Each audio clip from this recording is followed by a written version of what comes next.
बच्चों, आज हम लोग पढ़ते हैं फसल चक्र, जिसको इंग्लिश में क्रॉप रोटेशन के नाम से भी जानते हैं कि हमारा जो खेत होता है उसमें हम लोग फसलें जो अदल बदल कर उगाते हैं उसी फसल चक्र के समान रूप से जानते हैं। लेकिन अगर हम वैज्ञानिक भाषा में इस फसल चक्र के बारे में जानना चाहें तो इसकी परिभाषा होती है किसी निश्चित क्षेत्र में और निश्चित अवधि में, यानी क्षेत्र भी निश्चित होता है और उसके जो समय होता है, अवधि होती है, वो भी निश्चित होती है। किसी निश्चित क्षेत्र में निश्चित अवधि में जब फसलों को हेर फेर करके या अदल बदल करके हम इस प्रकार उगाते हैं जिससे हमें अधिक से अधिक पैदावार हो सके और हमारी भूमि की उर्वरा शक्ति बनी रहे, उसी को हम लोग फसल चक्र या क्रॉप रोटेशन कहते हैं।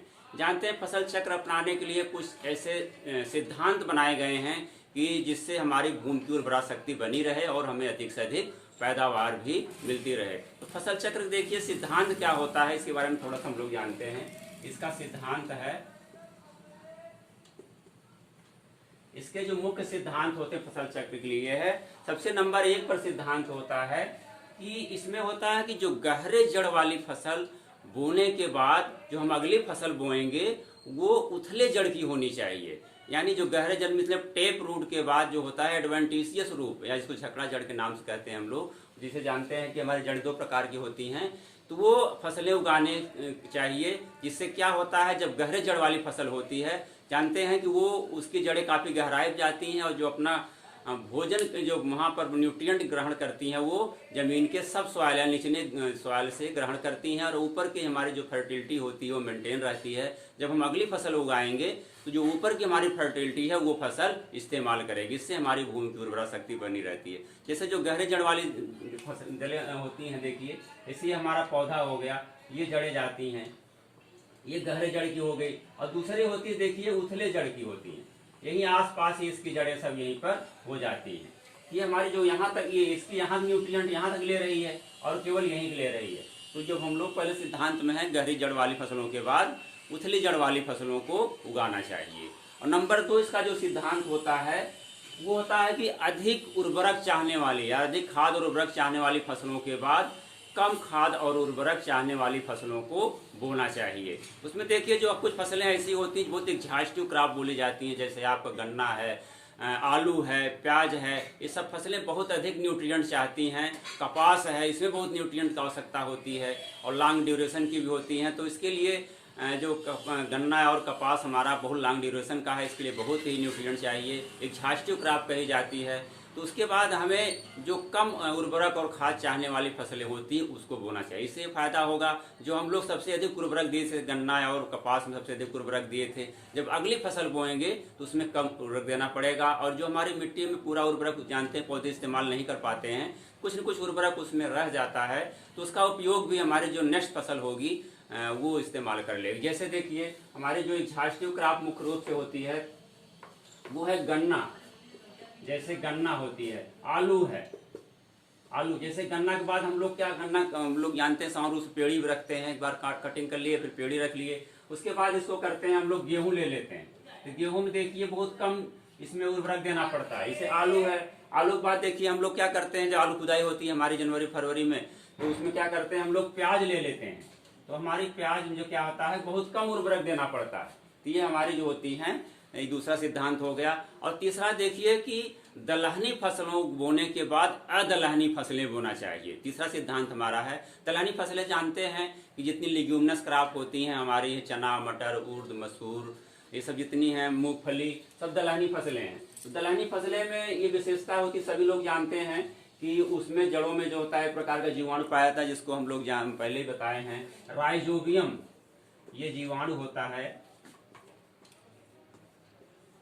ये राइजोबियम जीवाणु बैक्टीरिया होता है जो दलहनी फसल जैसे हमारी होती है, ये पौधा हो गया हमारी, ये जो फसलें होती हैं जैसे ये फसल है, इसके देखिए जगह जगह गांठें बनी रहती हैं, इसमें इसकी जो होती हैं गांठें बनी होती हैं, ये हमारा राइजोबियम होता है, ये राइजोबियम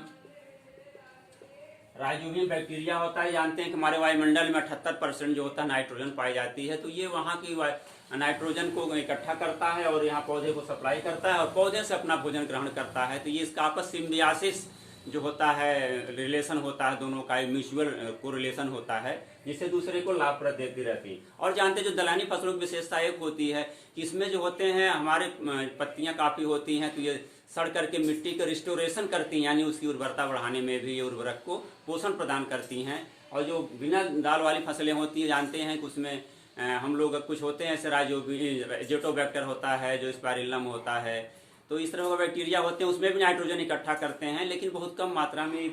जो ये वरदान मिला हुआ केवल दाल वाली फसलों के लिए मिला हुआ है, इसको जैसे हम लोग कर सकते हैं कि इसमें एक यूरिया की एक तरह से देखा जाए कि फैक्ट्री लगी हुई है, नाइट्रोजन सप्लाई करता रहता है। जो हमारी होती है बिना दाल वाली फसलें होती हैं, उसमें गुण नहीं पाया जाता है, तो जो हमारी ये नाइट्रोजन इकट्ठे हो जाती हैं, जो हम अगली फसल बोएंगे तो ये नाइट्रोजन को हमारी अगली फसल इस्तेमाल करेगी, जिससे हमारी भूमि की उर्वरा शक्ति बनी रहेगी। और अगला सिद्धांत इसमें देखिए है कि अधिक पानी चाहने वाली फसलों के बाद कम पानी चाहने वाली फसलें बोना चाहिए। जानते हैं जैसे हम लोग मिट्टी में जब हमेशा पानी अगर लगा रहता है तो उसमें मिट्टी हमारे तमाम प्रकार के सूक्ष्म जीव पाए जाते हैं, कुछ ऐसे फायदे वाले बैक्टीरिया भी हैं कुछ, तो उसमें क्या होते हैं वो प्रभावित होते हैं। जैसे देखिए हमारी अगर उसमें धान जहाँ पर पानी हमेशा लगा रहता है उसमें कंटिन्यू पानी बना रहता है, तो उसकी जो होती है वायु संचार, जैसे पानी होना चाहिए, जानते हैं कि जड़ें श्वसन क्रिया करती है, वायु संचार व्यवस्था ठीक से नहीं हो पाती है। तो इसलिए अधिक पानी चाहने वाली फसलों के बाद जब कम पानी चाहने वाली बोएंगे तो हमारी उस समय मिट्टी में क्या हो जाए, कुछ समय मिल जाएगा तो उसमें वायु संचार अच्छा होगा, हमारे जो जीवाणु होंगे, जो फायदेमंद वाले जीवाणु हैं वो भी एक्टिव रहेंगे, कुछ सूक्ष्म जीव हमारे जो बेनिफिशियल वो भी सक्रिय रहेंगे, इससे हमारी भूमि की उर्वरा शक्ति बनी रहेगी। अब देखिए ये होता है कि अगला सिद्धांत है कि यानी एक ही कुल, एक ही परिवार की फसलों को हम लोग लगातार नहीं उगाना चाहिए। जानते हैं जैसे हमारी देखिए एक मालवेसी फैमिली है, मालवेसी में कौन कौन सा है, ये हमारा कपास है और भिंडी है, कपास भिंडी, इसमें लाल कीड़ा लगता है। ये अगर इसको हम लोग बार बार इसी फसल को रिपीट करते रहेंगे तो जो कीड़ा होता है क्या करता है कि उसमें वो सरवाइव किया रहता है, उसके जो पत्तियां हमारी होती, खरपतवार होता है मिट्टी में, वो हमेशा बने रहते हैं, तो वो आगे वाले फसलों में जो होता है फिर प्रभावित करते हैं। और जो फफूंदी जनित तमाम बीमारियां होती हैं, देखिए अगर एक ही परिवार की हैं तमाम, उसमें फफूंदी जनित बीमारियां भी होती हैं, कीड़े मकोड़े होते हैं, तो वो हमेशा जो है पत्तियों के और मिट्टी में जा करके वहाँ पर सर्वाइव किए रहते हैं, जीवित रहते हैं। जब फसलें बोई जाती हैं तो अगली फसल में ये फिर अपने एक्टिव होकर के उसको प्रभावित करते हैं, जिससे हमारा उत्पादन प्रभावित होता है। तो इसलिए एक कुल का, एक ही परिवार की जो हमारी फसलें होती हैं उसको नहीं बोना चाहिए, इसको चेंज करके यानी बदल करके बोना चाहिए। ये हमारी हो गया, सिद्धांत हो गया। अब देखिए इसमें ये चीज का और ध्यान रखा जाता है कि हमारे जो होते हैं इस प्रकार का क्रॉप रोटेशन बनाना चाहिए जिससे उसमें क्या होता है कि हमारी जो आवश्यकताएं हैं, हमारी घरेलू आवश्यकताएं हैं वो भी पूरी होती रहें। और हमें पशुपालन, जानते हैं अगर किसान सही किसान है तो कोई न कोई पशु जरूर रखेगा, गाय भैंस या उसके पास बैल होंगे, तो उसके लिए क्या करेगा, चारे की व्यवस्था करेगा। तो ऐसा करेगा कि उसमें उसके क्रॉप रोटेशन में चारे की व्यवस्था होनी चाहिए, जिससे उसकी चारे की भी पूर्ति होती रहती है। ये हमारा हो गया फसल चक्र सिद्धांत। अब देखिए फसल चक्र के लाभ क्या क्या हैं, इसके लाभ भी तो होते हैं। अगर हम फसल चक्र अपना रहे हैं तो क्या लाभ हो रहा है, सबसे पहले देखिए तो हमारी भूमि की उर्वरा शक्ति क्या होती है, बढ़ जाती है। भूमि की उर्वरा शक्ति बढ़ने से स्वाभाविक रूप से हमारा क्या है, फसल का उत्पादन भी वृद्धि हो जाती है। और जो फसलें हमारे कीड़े मकोड़े हैं, अगर हम चेंज कर देंगे, जो हमारे फसल के कीड़े हैं, फफूंदी हैं, बैक्टीरिया हैं, सब क्या होते हैं कि उसके प्लांट के डेब्रिस जो होते हैं, पत्तियां, तने वगैरह, जड़ों में जो उसमें सर्वाइव किए रहते हैं, जिंदा रहते हैं, वो अगर चेंज कर देंगे तो वो एक्टिव नहीं हो पाएंगे और धीरे धीरे डेड हो जाएंगे। इसलिए फसल चक्र अपनाने से एक लाभ ये भी हो जाता है। इसके अलावा इसमें देखिए हमें ऐसे जो होते हैं समय समय पर उसके कुछ अधिक लाभ भी प्राप्त होता है। किसान उसको जो है कुछ ऐसी लाभदायक फसलें उगाता है कि उसको हमेशा कुछ न कुछ अर्निंग होती रहती है। इससे उसको चेंज करेगा तो कोई फसल हो गई तो उसको बेचकर फिर दूसरी फसल बेच करके तो उसकी अर्निंग भी अधिक होती रहती है।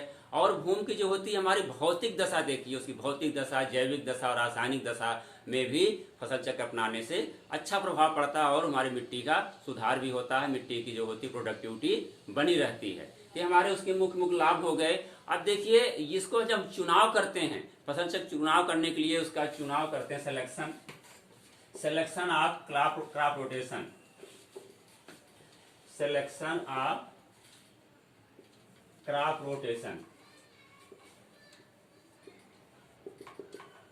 जानते हैं जब सिलेक्शन करेंगे तो ये उसमें कोई न कोई ऐसे फैक्टर तमाम होते हैं या उसके फसल चक्र को प्रभावित सिलेक्शन करने के लिए प्रभावित करने वाले कारक भी कह सकते हैं। तो जो हम सिलेक्शन करेंगे उसके लिए कुछ शर्तें कंडीशंस होती हैं, तो उसको देखते हुए हम लोग फसल चक्र का चुनाव करेंगे, उस फसलों को शामिल करेंगे जो हमारे फसल उसके निश्चित क्षेत्र में उसको क्रम से उगाया जा सके। तो चुनाव के लिए सबसे पहले देखिए हम क्या देखते हैं, हम ऐसे फसल चक्र में ऐसे फसलों का चुनाव करेंगे जो हमारे जलवायु के अनुकूल हो। देखिए जहाँ की जलवायु जैसी होगी, हमारे भारत में देखिए कई प्रकार की जलवायु पाई जाती है। टेम्परेट इधर हिल एरिया में हमारे जो है उत्तराखंड और हिमाचल प्रदेश में ये सब टेम्परेट क्षेत्र माने जाते हैं, और इधर देखिए सब ट्रॉपिकल हमारा है, इधर सेंट्रल का भारत का है सब ट्रॉपिकल है, और साउथ का देखिए तो ट्रॉपिकल हमारा है, जैसे कर्नाटक, आंध्र प्रदेश, कर्नाटका वगैरह है, महाराष्ट्र, ये सब ट्रॉपिकल जोन में, यानी वहाँ बहुत गर्म हो रहता है। यानी वहाँ की जलवायु के अनुसार ही हमको फसलों का चुनाव करना चाहिए। यानी वहाँ पर जैसे सर्दी वाली फसलें जो हैं वो सर्वाइव कर जाती हैं, उनके लिए जो क्लाइमेट होती है वो अच्छी होती है, और गर्म वालों के लिए वहाँ पर दूसरे उस टाइप की फसलें उगाई जाती हैं।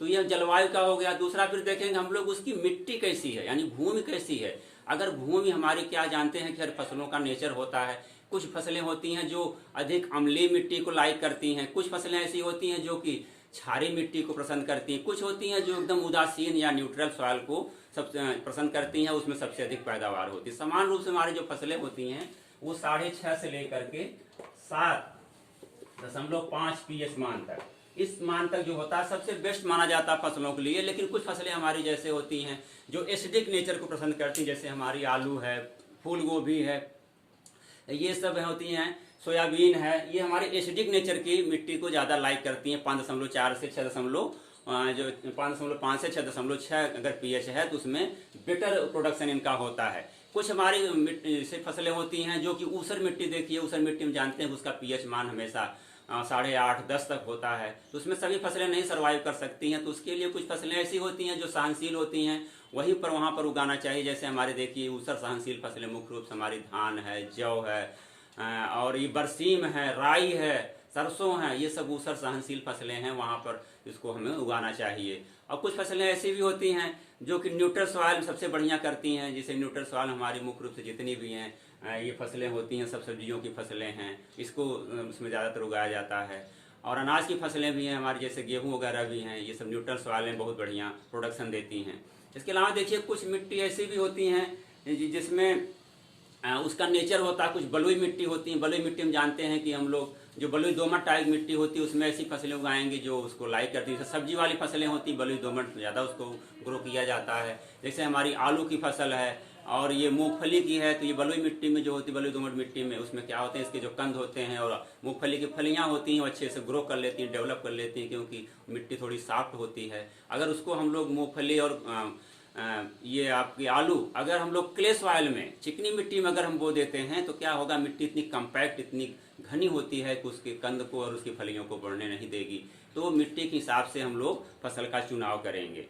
तो अगर देखिए हमारी गन्ना की फसल है, धान की फसल है, तो लोम सॉइल या क्ले लोम सॉइल के लिए ये बेटर होती हैं। तो यानी फसलों, यानी मिट्टी के गुण के अनुसार, मिट्टी की दशा के अनुसार हम लोग को फसल चक्र का चुनाव करना चाहिए। अब देखिए वहाँ सिंचाई का साधन भी देखना चाहिए। अगर सिंचाई का साधन वहाँ पर उपलब्ध है तो अधिक जो कुछ फसलें ऐसी होती हैं जो कम पानी की आवश्यकता होती है, इसे देखिए दलहनी फसलों में कम पानी देनी पड़ती है, और जो होती तिलहनी फसलें होती हैं उनको भी थोड़ा कम पानी लगता है। लेकिन हमारी जो सीरियल्स क्रॉप हैं, गन्ना है, धान है, इसमें बहुत फसलें पानी की आवश्यकता होती है। तो जो हमारी अनइरिगेटेड होती है, सिंचित क्षेत्रों के लिए होता है, वहाँ पर ऐसा फसल चक्र अपनाना चाहिए जहाँ पर कि इससे कम पानी जो है वहाँ उपलब्ध होता है। इसलिए वहाँ पर जैसे ज्वार है, बाजरा, एक कम पानी की आवश्यकता होती, चना है, मसूर है, इस तरह की फसलें उगाते हैं जहाँ पर असिंचित यानी पानी की कम जो होती है उपलब्धता होती है। और जहाँ पर पानी के साधन होता है, सुविधा होती है, हमारा पंपिंग सेट है, ट्यूबवेल है, तो वहाँ पर हम लोग जैसे कोई फसल ले सकते हैं, गन्ने के ले सकते हैं, गेहूँ के ले सकते हैं, धान के ले सकते हैं, कोई भी सब्जियों के ले सकते हैं, क्योंकि जानते हैं कि सब्जियों को बार बार सिंचाई करना पड़ता है, तो उसमें हम लोग सब्जियों को भी इंक्लूड करते हैं। अब देखा जाता है कि हमारी लोकेलिटी कैसी है, जिस जगह पर हमारा खेत है वहाँ पर कैसे हैं। अगर वो देखिए शहर के आसपास कहीं क्षेत्र है तो क्या करेंगे, शहर में जानते हैं कि सप्लाई किस चीज़ की होती है, सब्जियों की बहुत सप्लाई होती है, तो सब्जियों को हम लोगों को वहाँ पर सप्लाई करनी चाहिए। तो इसलिए वहाँ पर सब्जियों को अपने जो होता है फसल चक्र में ज़्यादा शामिल करना चाहिए, जिससे हम उससे अपनी अर्निंग, अपनी अधिक से अधिक आय प्राप्त कर सकें।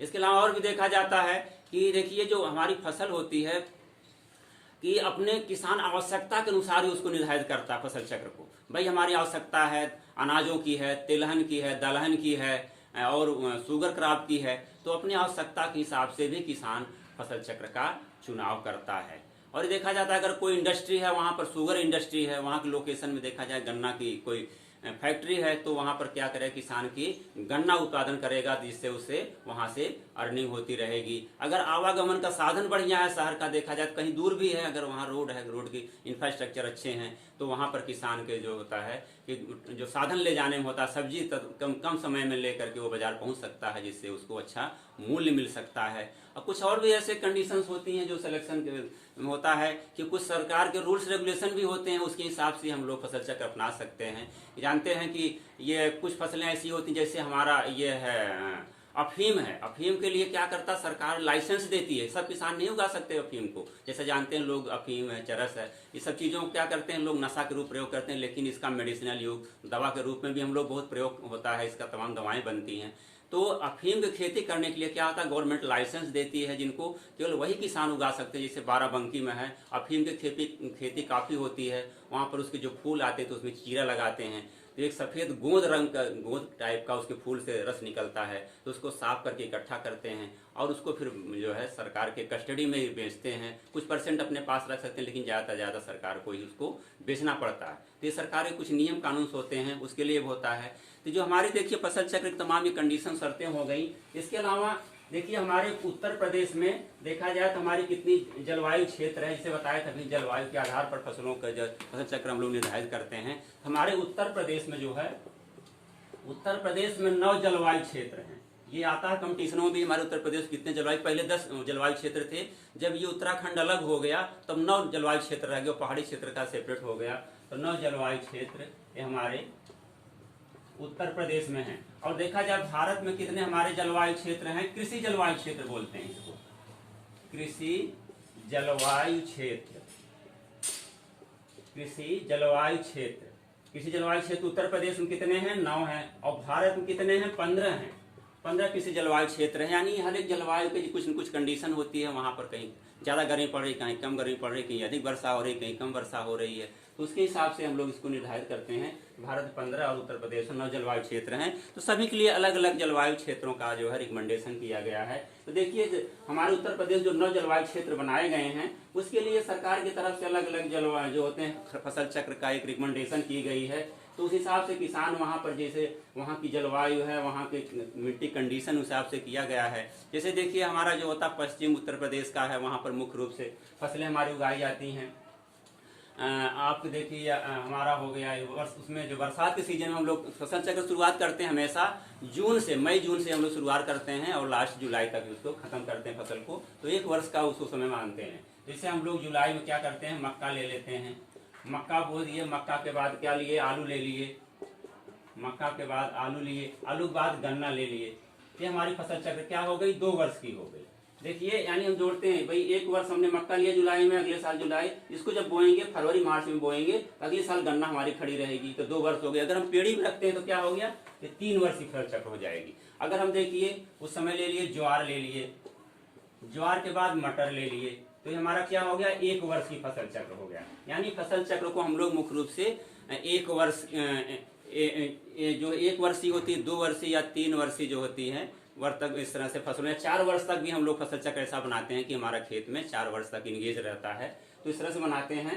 तो हमारे फसल चक्र जलवायु के हिसाब से अलग अलग बनाए। जैसे असिंचित क्षेत्रों के लिए ऐसी फसल को हम लोग सिलेक्ट करेंगे, जैसे हमारा बुंदेलखंड क्षेत्र है, वहाँ पर ऐसी फसल सेलेक्ट करें क्योंकि बुंदेलखंड जानते हैं सिंचाई का साधन बहुत कम है, वाटर लेवल बहुत नीचा है, और वहाँ की टोपोग्राफी बड़े जो उबड़ खाबड़ टाइप की मिट्टी है और आकर परवा टाइप की मिट्टी है, बहुत प्रोडक्टिव भी नहीं मानी जाती। तो वहाँ के लिए हम लोग देखी जाकर गेहूँ जो उगाते हैं, सामान्य गेहूँ तो कम उगाते हैं, लेकिन वहाँ कठिया गेहूँ जिसको कहते हैं ड्यूरम, ड्यूरम जिसकी हम ज़्यादा सूजी बनाते हैं, ड्यूरम गेहूँ बोते हैं। ड्यूरम गेहूँ के बाद क्या बोल लेते हैं, अक्सर खेत पड़ती पड़ा रहता है, या कभी कभी बो दिए तो थोड़ा बहुत अगर सिंचाई साधन है तो हम लोग उर्द वगैरह भी बो सकते हैं इस तरह से। या हम लोग खरीफ में क्या करते हैं, ज्वार ले लेते हैं, ज्वार लेने के बाद अगली बार जो क्या होता है मसूर बो लेते हैं, क्योंकि मसूर जानते हैं कम पानी की आवश्यकता होती है हमारे जहाँ पर जैसी आवश्यकता है जलवायु के हिसाब से, उस हिसाब से हम लोग फसल चक्र का निर्धारण करें। जैसे पूर्वी उत्तर प्रदेश देखिए, वहाँ पर हमेशा पानी ज़्यादातर लगा रहता है, तो ऐसे क्षेत्रों में क्या करेंगे, तो वहाँ पर धान ज़्यादा बोया जाता है,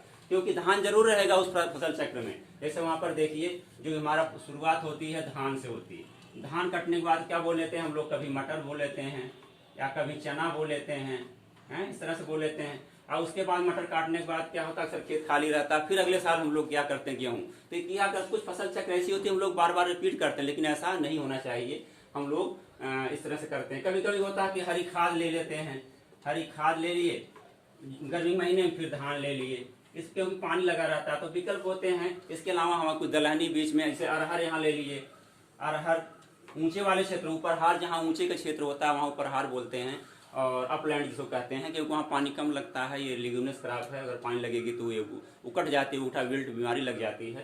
तो ये हमारी ऊपर हार क्षेत्र में अरहर ले लिए। अरहर कटने के बाद हम लोग जानते हैं कि इसको एक दो टाइप की होती है, अगेती होती है जो उपास वगैरह जैसे हैं वो कम समय में पक जाती हैं।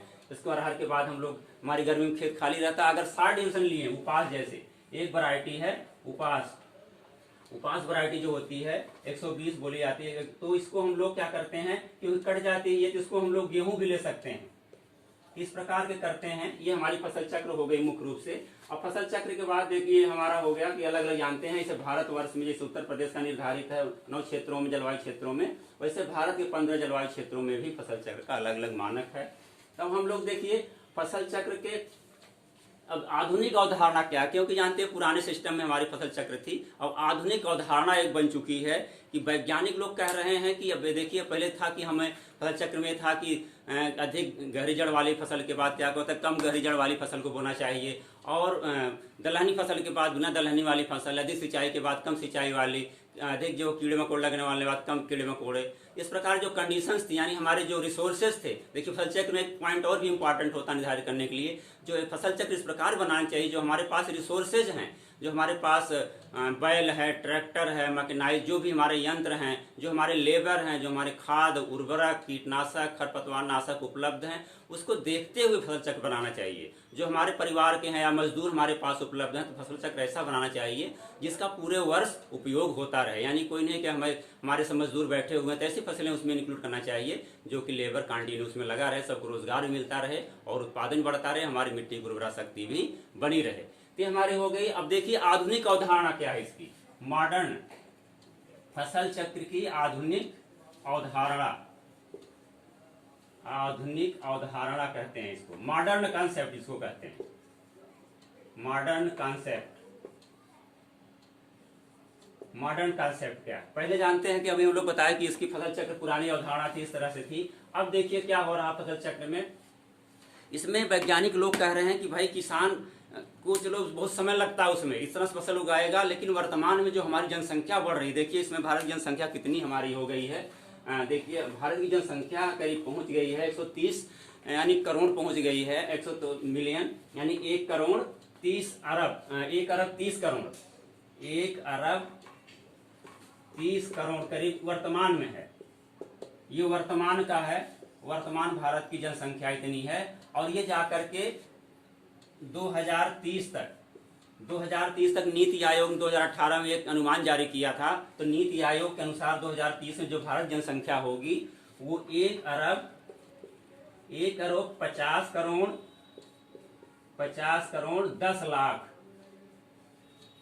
ये अनुमान लगाया उन्होंने। यानी 2030 में 1 अरब 50 करोड़ 10 लाख जनसंख्या हमारी हो जाएगी। तो वर्तमान देखिए जब हमारा उत्पादन हो रहा, पैदावार जो हो रही है, वो अनाजों की पैदावार कितनी हो रही है वर्तमान अभी जो 18-19 का है, उत्पादन जितना हमारा भारत का हो रहा है, उत्पादन 2018-19 जो रिकॉर्ड अभी आया है, नया डाटा आया हुआ है, वो हमारा है 28 करोड़, 28.5 करोड़ है, 28.5, ये 28.5 करोड़ टन उत्पादन ये हो रहा है वर्तमान 2018-19 में। और 2020-21 में अनुमान लगाया गया है कि 29 करोड़ करीब हो रहा है, लेकिन अभी जब तक ये जो होता है ये पुख्ता नहीं है, लेकिन ये कंफर्म है कि 2018-19 में 28 करोड़ जो है ये टन हमारा खाद्यान्न उत्पादन हुआ है। तो सोचिए अभी तो हमारे यहाँ पर्याप्त हो रहा है, लेकिन जिस तरह जनसंख्या हमारी बढ़ रही है, जैसे विश्व में सबसे अधिक चीन जनसंख्या है, नंबर 2 पर हम भारत हैं, तो जिस तरह से हमारी जनसंख्या बढ़ रही, वृद्धि कर रही है, उसके लिए सरकार तमाम प्रयास भी कर रही है, लेकिन काफ़ी हद तक सफलता मिल रही, फिर भी जनसंख्या इतनी अधिक हो चुकी है। तो देखिए जहाँ देखिए वहीं पर बम पर भीड़ दिखती, जहाँ वहाँ कहीं भी जाएँ तो जनसंख्या ही नज़र आती है। तो उसको देखते हुए हमारे खाद्यान्न उत्पादन की जो वृद्धि दर है वो कम है जनसंख्या वृद्धि दर से। तो इसको बढ़ाने के लिए जो अनुमान हमारे जो लगाए हुए हैं अभी तक वैज्ञानिक लोग को, करीब ये 2000 जो है ये 32 से 35 करोड़ टन अनाज की आवश्यकता होगी। कुछ लोग कहते हैं अतिरिक्त अनाज इसकी इतनी करोड़ की आवश्यकता होगी, कि इसके लिए जानते हैं हमें क्या होगा, कुछ ऐसे तकनीक अपनानी पड़ेगी, कुछ ऐसी उर्वरक अपनाने पड़ेंगे, कुछ ऐसे और वैज्ञानिक रिसर्चेज उसकी वैरायटियाँ ऐसी निकालनी पड़ेगी, याद करनी पड़ेगी जो कि बम्पर उत्पादन करें, जिससे हम इस लक्ष्य को प्राप्त कर सकें। और अपने जैसे हमारे यहाँ भारत में जानते हैं कि पहले हम लोग दूसरे पर निर्भर थे अनाज के लिए, तो वहाँ से अमेरिका अन्य देशों से अनाज आया करता था। IPL 480 के तहत हम लोग क्या करते, शिप टू माउथ बोलते थे, यानी विदेशों से वहाँ पर आता था जहाज़ों से, उसको क्या कर सीधे बांट दिया जाता था किसानों के यहाँ, पूरे देश में बांट दिया जाता था, क्योंकि हमारे पास अनाज बहुत कम था। तो हम लोग दूसरे पर निर्भर थे, विदेशों के आयात पर निर्भर थे, हमारे पास हमारी आर्थिक स्थिति बहुत कमजोर थी, तो उसमें बहुत खराब स्थिति थी। तो धीरे धीरे जो हरित क्रांति आई, हरित क्रांति का दिन स्तर ये हुआ कि हम जहाँ 1950 में देखिए 1950 में हम लोग पैदा करते थे, 1950 में हम लोग 51 यानी 5 करोड़ टन जो है हम लोग अनाज उत्पादन करते थे। और आजकल देखिए अभी 2000 ये हम लोग बताया 18-19 में कितना कर रहे हैं, 28 करोड़ कर रहे हैं। तो यानी करीब ये 5.5-6 गुना जो है ये हमारा उत्पादन बढ़ गया है वर्तमान में। तो किसकी देन है कि हमारे वैज्ञानिकों की, किसानों की देन है कि आज हम लोग आत्मनिर्भर हो गए हैं और निर्यात भी कर रहे हैं, दूसरे देशों को भी पेट भर रहे हैं। गरीब देश जो हैं तो अमेरिकन जैसे अफ्रीकन कंट्री वगैरह, वहाँ बहुत गरीबी है, सोमालिया है, ये सब देश हैं, वहाँ पर काफ़ी स्थिति खराब हो जाती, भूखमरी की स्थिति हो जाती है। तो ये हम कितना उत्पादन, कई गुना जो बढ़ चुका है हमारा उत्पादन। जैसे दूध का उत्पादन करीब 11-12% बढ़ गया, इसमें विश्व में हम लोग जो है नंबर 1 पर भी दूध उत्पादन हो गए। अगर देखा जाए तो भारत विश्व में इस समय हमारे दलहन के उत्पादन दलहन, जूट और दूध के उत्पादन विश्व में नंबर 1 पर है। और देखिए फल और सब्जी में, गेहूं चावल में विश्व में हम लोग यानी क्या है, दूसरे स्थान पर है। देखिए अभी सबसे अधिक फल सब्जी और गेहूं चावल जो हो रहा है चीन पैदा कर रहा है, विश्व में नंबर 1 पर है, हम लोग सेकंड पोजीशन पर अभी पर बने हुए हैं। तो दलहन उत्पादन में भी हम विश्व में नंबर 1 पर हैं।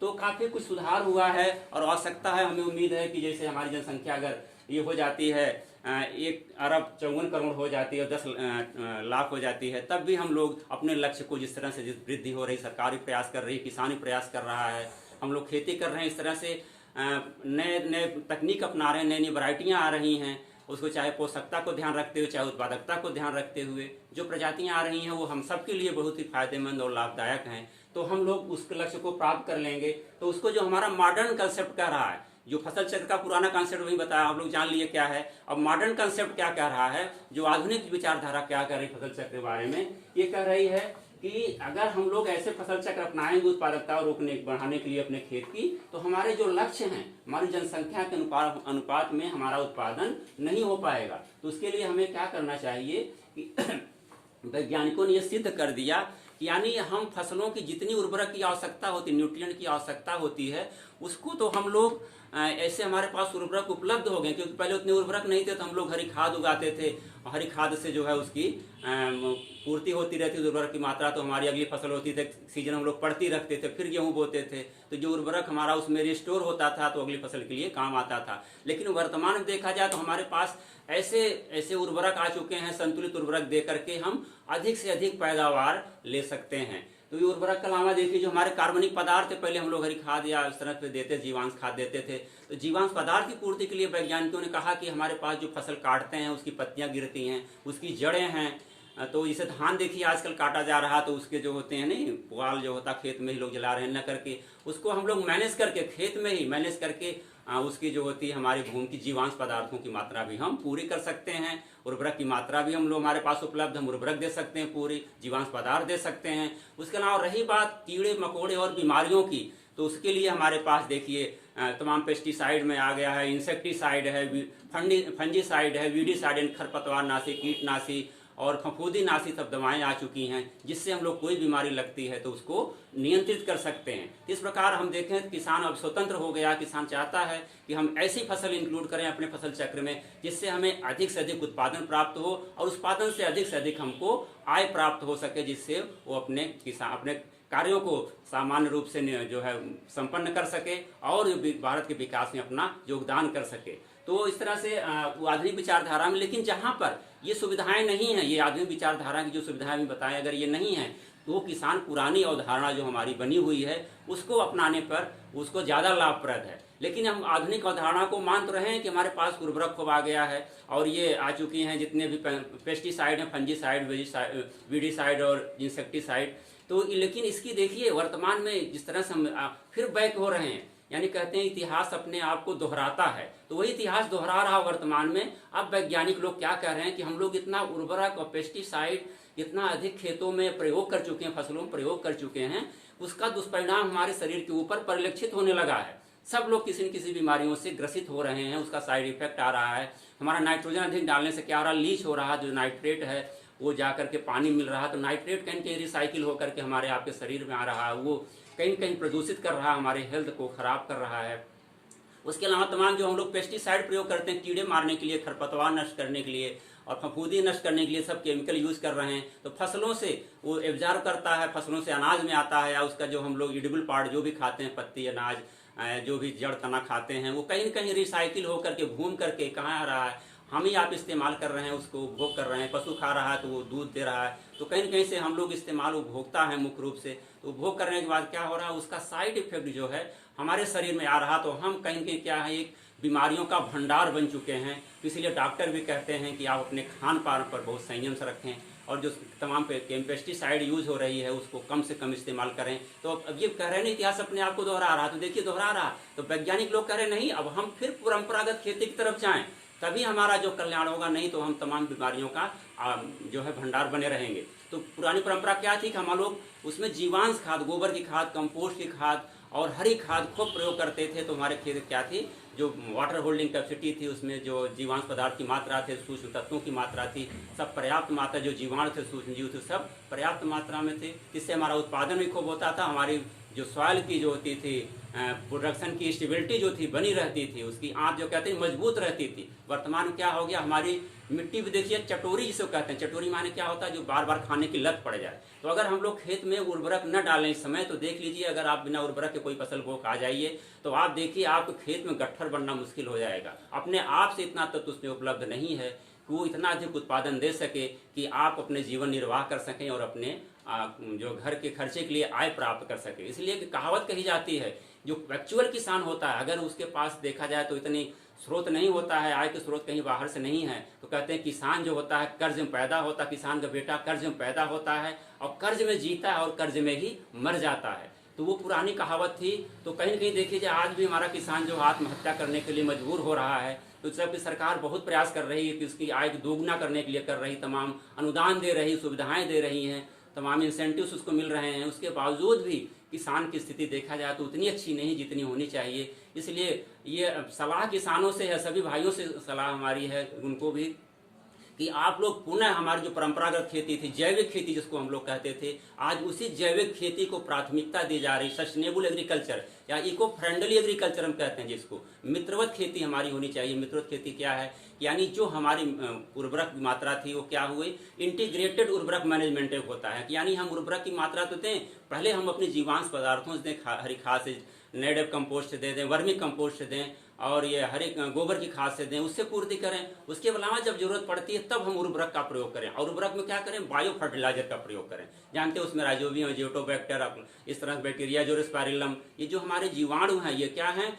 ये बायो फर्टिलाइजर है। बायो फर्टिलाइजर क्या करते हैं, हमारे स्वास्थ्य के लिए फायदेमंद होते हैं, वो नुकसान नहीं करते हैं। इसके अलावा जो कीटनाशी हम लोग प्रयोग कर रहे हैं, देखिए आज तमाम जो होते थायोडान, मैलाथियान, इंडोसल्फान, तमाम दवाएं आ गई हैं, इमिडाक्लोप्रिड, तमाम दवाएं हम लोग खूब इस्तेमाल कर रहे हैं। पता रस थोड़े कीड़े दिखाई पिए तो हम लोग क्या किए कि गए दवा लाकर खेत में छिड़क दी। उसका दुष्परिणाम क्या हुआ कि हमारे ऊपर कहीं कहीं उसका प्रभाव पड़ रहा है। तो उसके जगह पर तमाम हमारे पास इसमें जैसे ट्राइकोडर्मा विरिडी आ गया, फफूंदियों बीमारियों के लिए, जो कीड़े मकोड़े लिए उनके बिवेरिया बैसियाना, कुछ ऐसे फफूद आ गए हैं, कुछ ऐसे बैक्टीरिया जैसे आ गए, स्यूडोमोनास फ्लोरिसेंस बैक्टीरिया आ गए हैं, फफूंदी आ गए हैं। क्या करते हैं, उसको नष्ट कर देते हैं। और कीड़ों को मारने के लिए कुछ ऐसे कीड़े ही हैं, उनके परजीवी हैं, तमाम मकड़ी हैं और स्पेंटाइलिस है, तमाम इस प्रकार के विरडी है, ट्राइकोग्रामा, ये ट्राइकोग्रामा कार्ड होता है, उसके अंडे होते हैं। अगर हम खेत में लगा देते हैं तो क्या करता है कि वो दूसरे हमारे जो दुश्मन कीट हैं उसके अंडे को या उसके जो होते हैं निम्फ को, उनके लार्वा को खा जाता है। तो इस प्रकार का हमारा बायोपेस्टिसाइड देखिए, जो हम लोग केमिकल की जगह नीम का, इसमें नीम आयल आ रहा है, एजेडिरेक्टिन बोलते हैं, वो आ रहा है, उसको कीड़े मारने के लिए प्रयोग करिए तो उसका कोई साइड इफेक्ट नहीं होगा, न आपके स्वास्थ्य पड़ेगा, न हमारी मिट्टी पोल्यूटेड होगी।